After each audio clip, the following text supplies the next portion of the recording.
book lovers, I'm Elise. Welcome to my reading vlog for rereading Fourth Wing and diving into Iron Flame.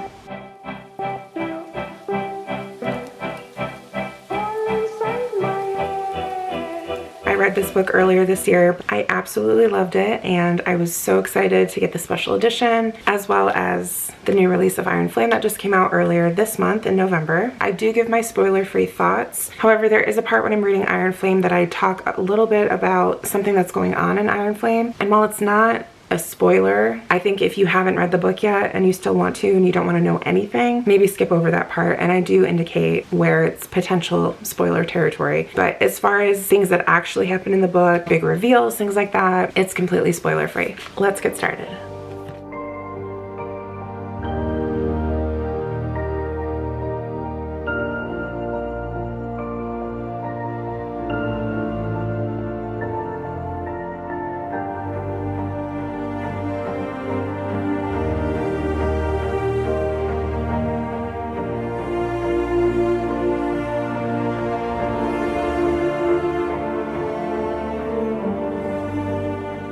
Hello friends, do not mind this huge pile of laundry. It's actually much bigger than it looks.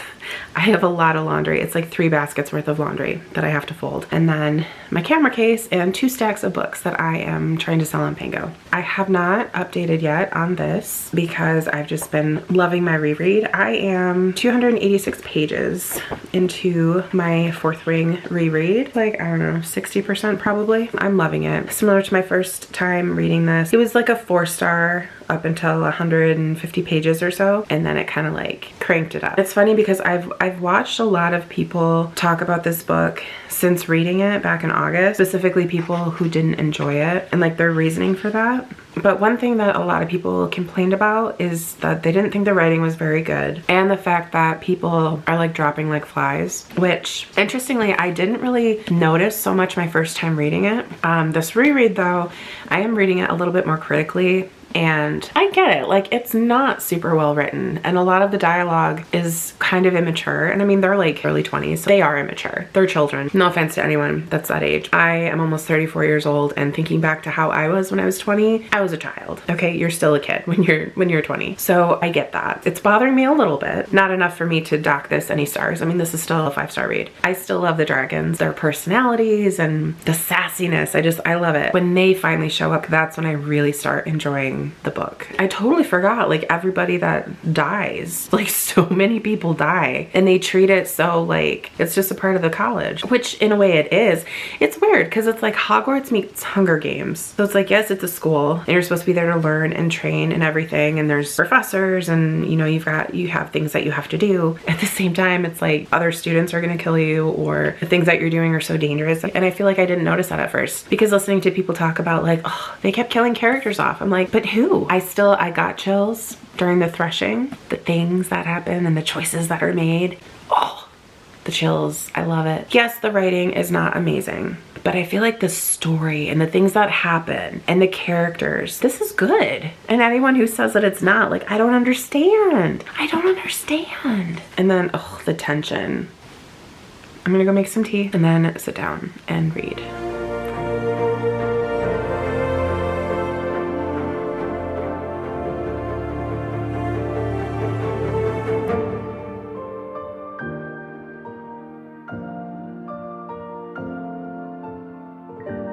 Just finished my reread. I don't think it hit quite as hard the second time around, which is to be expected. I kind of already knew what was gonna happen, but at the same time, there were a lot of details that I forgot about, so I'm glad that I chose to reread this before jumping into Iron Flame. Like as far as the world building and the reveal about the world outside of the War College and kind of the risk that it poses to everybody, because the majority of the risk that these characters are facing in this book are just the risks of the War College itself. Yes, they are at risk of dying, but it's at the hands of the other people at the college, and also just because of how dangerous. Like if they're flying on their dragon and they fall off, or if they're doing one of their war games. I can't remember the statistic, but it's like a very low number of riders are said to actually get to graduation. You already saw the one part made me cry again. Now I get to jump into Iron Flame. So our internal system for work. You have to log into an intranet or something. It just crashed. I thought it was just me at first, so I sent an email to my team like, hey guys, sorry, I can't like work right now. But apparently it's everyone. Oh no, I guess I'll just have to read. Oh my goodness, what is this? I'm in my kids' room because they have really good lighting coming in. My winter FabFitFun box just arrived. I thought I could do an unboxing. Okay, so this first thing is from Ana Luisa. I have no idea what this is. That's kind of the fun thing, is like you do your selections like so far in advance that by the time it comes, it's like Christmas. Oh, cute. Little double hoops, and they have like gemstones on them. All right, what is this? Eyeshadow palette by Beauty Lakiri? What? Oh, Beauty Bakery. That's a B, not an L. Okay. Oh, so lots of golds and browns. Mood care. Oh, it's a wick trimmer. Wanted one of these. That's nice. Okay. And I use wood wicks a lot, like the actual wood wick brands, but then also like the novel wicks, and Murphy uses wooden wicks in those. Ooh. Okay. I love gold. Gold is, look at this. So much gold and brown. Oh, this is perfume. I hope it smells good. By Rosie Jane. So just a little roller. What's it smell? Oh, just kidding. It's not a roller. Oh, I like it. It's like, does it list what the scents are? Vanilla, hinoki wood, and nude musk. What next? I don't remember getting multiple perfumes. Oh, that smells good too. So anyways, that's the box. Okay, so this is the last thing. It is a necklace by Marlon Schiff. It's like a layered necklace. It's kind of cute. I don't love the gem because it looks really fake, which obviously it is. Like I said, gold is my aesthetic. Like I like yellow gold. This actually looks more like a rose gold. So yeah, that is my FabFitFun box. If you're unfamiliar with FabFitFun, so 1, 2, 3, 4, 5, 6. So yeah, I got 6 items and I pay, I think it's like $250 for an entire year. 4 boxes, $250, and you get like 4 to 6 items per box. And usually they are like full-size items. It's not sample sizes or anything like that. A lot of the products that I do use right now are because I either got them in a FabFitFun box or I got it and loved it, and that's what I started buying for a particular product. Anyways, hopefully you found that interesting. I love watching unboxings. I did like a Novel Wicks unboxing a couple videos ago, and I thought it was fun. As far as Iron Flame, last night I read to page 144, I think it was. So now that they're in their second year, there's like obviously things that they have to be doing as second years that they didn't have to do in their first year. And a lot of the students kind of talk about how like second year is the best. Yeah, one of the other students at the school was talking to like Violet and the other people in her year and saying how like second year is the best because it's like you get a lot of the perks of being a third year, but none of the responsibility of being a third year. Your third year is like hardcore. So that's going to be interesting in probably the next book, I'm guessing. But if there's going to be 5 books, is it going to be like her first year, second year, third year, and then first year out, second year out? Like, I don't know. One of the things that students have to start doing in their second year, Violet and other people in her year, it was initiated. And it's kind of crazy, kind of wackadoo. Do you see that moth?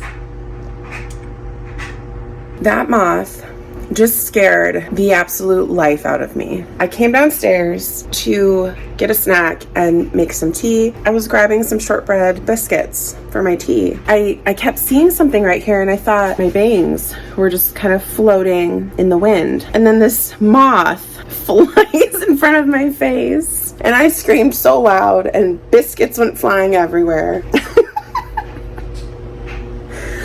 Like, look, one biscuit landed there. One biscuit landed there. Yeah, I just wanted to come on here and tell you about me being scared half to death by a moth because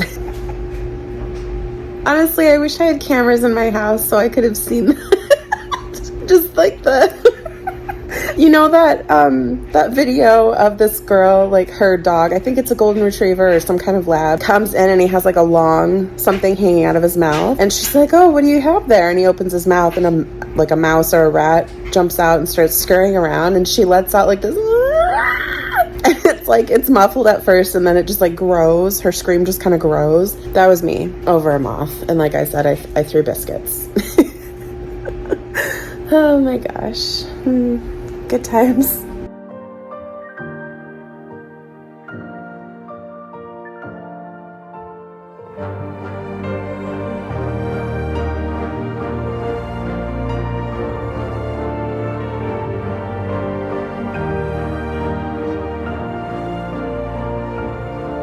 am now over 50% of the way through Iron Flame. I'm on part 2. Oh my gosh, I have not updated you. So much has happened. First of all, I've said many times that I'm not a huge fan of spicy scenes, but romantices and thrillers tend to do it better. Okay, not necessarily better. They just tend to do it in a way that I like more. We had our first spicy scene in Iron Flame, and it was very well done. It's very tasteful, and it's like at this point we know the characters, we love the characters, and we just want what's best for them. Of course, that's to be together and be happy and in love.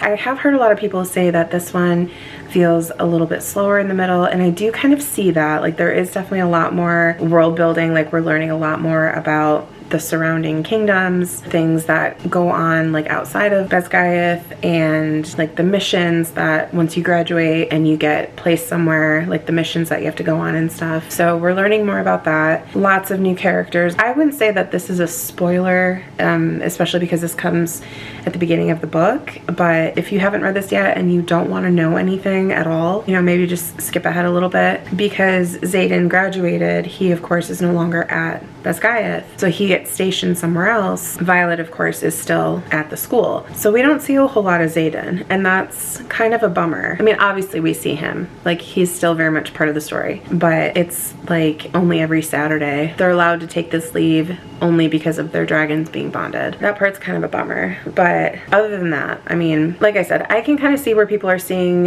it as being slow just because there's a lot of info dumping, but I mean, there's a lot going on. Like, there's this whole other side of this story that's being built up. I'm getting so nervous because I keep seeing people's like reactions or their non-spoilery thoughts after finishing the book, and they're like saying that they need to like recover, so that makes me nervous. One thing that I find really interesting is that there's a character in this one that just makes me so angry. Like, I haven't been this angry at a character since Umbridge in the Order of the Phoenix. Like, that kind of character that just, you know, I forget what page I'm on, 3 something. I think I'm like a couple chapters into part 2. It's taking me a lot longer to get through this one, and I don't think that has anything to do with my enjoyment, because I'm enjoying it quite a lot. But I remember both times that I read Fourth Wing, I got through it pretty quickly. I don't know if I'm just trying to savor it, or I mean, I do still have a lot going on in my personal life, so I've been really busy and, you know, kind of distracted. I'm gonna go back downstairs. I've got my Fourth Wing candle going. I'm just gonna sit and relax and read.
Hey friends, happy Thanksgiving to those who celebrate. As you saw, we did celebrate Thanksgiving today. We went over to Nick's parents' house and we had so much good food, and Nick's mom actually put together a scavenger hunt for all the kids, so that was really fun. We got to venture out into the woods and find a bunch of clues and uncover a buried treasure. So that was really fun and the kids really enjoyed it. I finished Iron Flame. It was not what I expected. I've seen a lot of people, well, not necessarily seen their reactions, but I've heard people's reactions to the end of this book. A lot of people talked about how it broke their heart and they were devastated. I wasn't devastated. I did film it, so you have already seen my reaction to the part that people are talking about. It was definitely a surprise, kind of like a goosebump moment. Like, I read it and it was just like chills. Very curious how book 3 is going to be. I still really liked the characters. It was a nice continuation from Fourth Wing. So things that I didn't like about this book. There wasn't as much dragon action as I wanted, and I feel like Fourth Wing was also lacking in that a little bit, and I was hoping to see more in this book, and I feel like we didn't really get that. And then the whole relationship between Violet and Xaden, I feel like I didn't get out of that what I wanted either, which is kind of a bummer. There were a lot of people that said it kind of dragged in the middle, and there were definitely a couple parts where I'm like, okay, let's pick up the pace a little bit. So it did drag a little bit for me in those parts. I don't know, there's something that happens that I wasn't really happy that it happened, and I didn't see the point of it. I am kind of bummed that this didn't break my heart. I was ready. I did still really enjoy this. It is still a 5-star for me. I definitely liked Fourth Wing better. Fourth Wing is like a high 5-star, and this is like a low 5-star. Also, do you remember me showing you this necklace that I got in my FabFitFun box? It's kind of a pain in the butt because look at it, like it twists and then it does like this weird, I don't know. So I have to adjust it a lot, which is kind of a pain in the butt. In this vlog, I reread Fourth Wing and I read the special edition with the 2 additional chapters from Xaden's point of view. Do I think this edition is worth it? Not really, but if you missed out on the original first edition of this one, then kind of nice to have. I will be selling this one. I don't really see the need for keeping it around. I didn't really get anything from those additional chapters. While the cover is kind of cool, it's not as cool as I was expecting. But as far as my reread, I really enjoyed my reread. Fourth Wing is definitely one of my favorite books of 2023. I thought it was really well paced and I loved getting to know these characters and this world. This was 5 stars. And then Iron Flame, as I said, still really enjoyed this one. Didn't like it as much. It dragged a little bit, felt kind of slow for me at some parts. I didn't like everything that happened. Granted, I didn't love everything that happened in this one either, but like there were things in here that actually irritated me a little bit. It's not like, oh, I don't like that. It's like it irritated me. Like, why is this happening? Poor decisions were made in this book. Thank you so much for joining me on this Fourth Wing journey. Please remember to like and subscribe, and until next time.